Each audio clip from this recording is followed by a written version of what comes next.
Alors, aujourd'hui, on va s'intéresser à des manips toutes simples qu'on peut faire à la maison avec du matériel de base pour illustrer un cours sur les lentilles convergentes et en particulier les relations de conjugaison.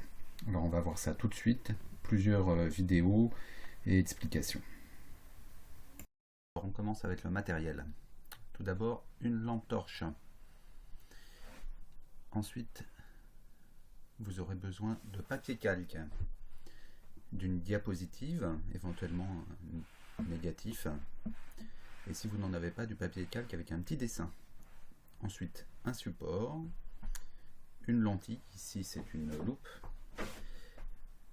Pour plus tard, vous aurez besoin d'un stylo laser. Vous avez besoin également d'un écran pour projeter l'image.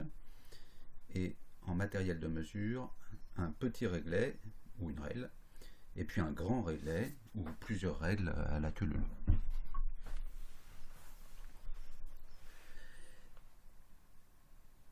Maintenant, on passe à la manip. Donc, on fait le sombre. On allume la lampe torche. On place devant un papier calque. Puis ensuite, l'objet que l'on référence approximativement au zéro de la règle. On fera ça de façon précise plus tard. Dans l'axe, la lentille que l'on fixe comme on peut. Ici, j'ai la chance d'avoir un support. Et derrière, on place l'écran. Et on cherche la position de l'image.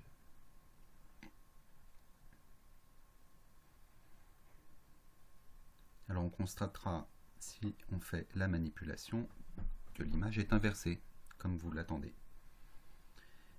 Ensuite, on va faire les choses un petit peu plus précisément. On va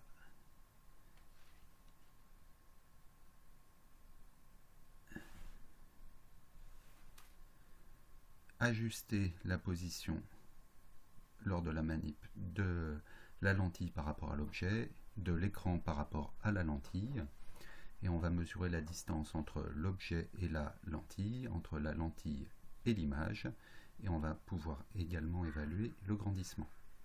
Alors on fait bien attention à positionner convenablement l'objet sur le zéro de la règle. Donc actuellement ça n'est pas fait, on va le faire tout de suite. En même temps, on pense à essayer d'estimer l'incertitude qu'on a sur ce positionnement. À la louche, on a pris 1 mm ici.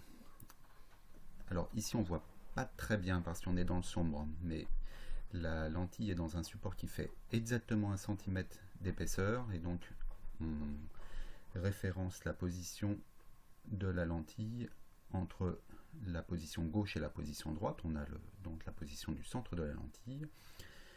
Et la position de l'écran se lit directement sur la règle. Attention, cette mesure s'effectue par rapport à la position de l'objet et pas par rapport à la position de la lentille. Il faudra faire une petite soustraction. Sur cette photo, on voit bien que l'image est inversée ici. Et on fait attention à la netteté. Donc on a toute une plage de netteté de quelques millimètres à parfois jusqu'à 1 cm, et ça va nous donner notre incertitude de position.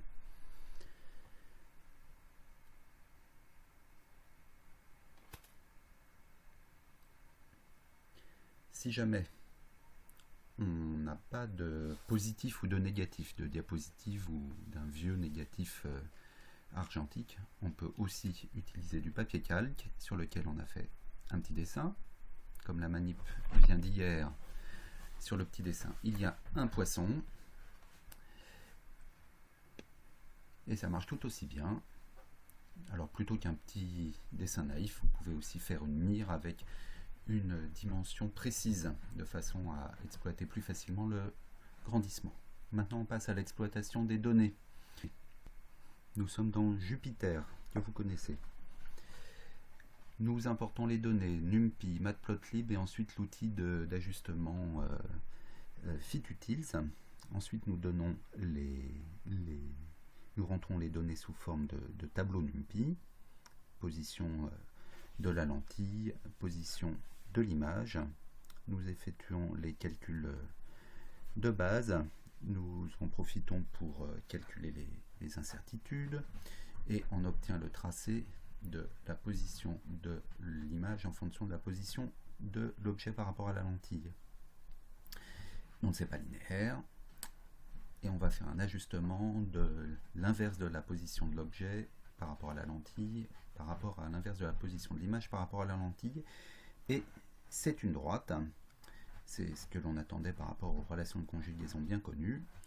Les différents paramètres sont, je vous laisse les lire, et donc on va pouvoir en extraire la focale de la lentille, et on obtient ici 20,1 plus ou moins 2,1 cm. Pour ce qui concerne le grandissement, je vous rappelle que le grandissement, c'est le rapport de la taille de l'image par rapport à la taille de l'objet. Ici, le grandissement est négatif, on n'a pas reproduit le signe moins intention. Et ce rapport doit être égal au rapport de des distances image et objet. Et on peut vérifier ça par le calcul. Qualitativement, on peut essayer de réaliser un faisceau parallèle de rayons incidents et ils vont se croiser au point focal image de la lentille. Ici on réalise ça avec notre stylo laser. Alors autant que possible on essaye de faire un balayage parallèle et vous pouvez constater qu'ils convergent tous à peu près vers le même point. Donc approximativement on peut tracer les rayons que l'on avait entreaperçus, ce que je fais.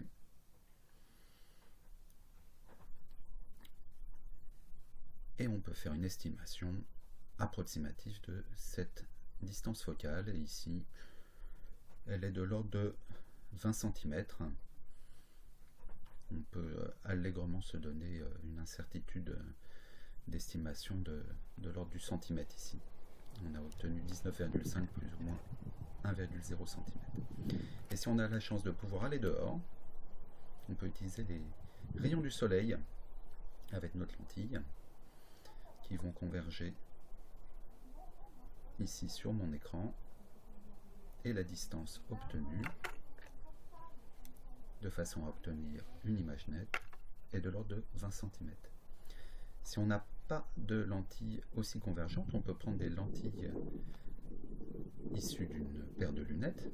Donc ici ce sont des lentilles convergentes et on obtient donc une zone nette au bout de approximativement 2 mètres avec l'autre paire de lunettes qui sont des lentilles divergentes de myope. On n'obtient jamais d'image nette du soleil en revanche. Pour conclure ces expériences, donc nous avons vu qu'on pouvait faire à la maison des expériences quantitatives. Je vous invite à regarder la vidéo éventuellement en faisant pause sur l'analyse des données qui nous a permis de conclure sur la focale de notre lentille. Ensuite, pour les expériences qualitatives, c'est encore plus facile ici, donc juste le soleil, il suffit qu'il fasse beau.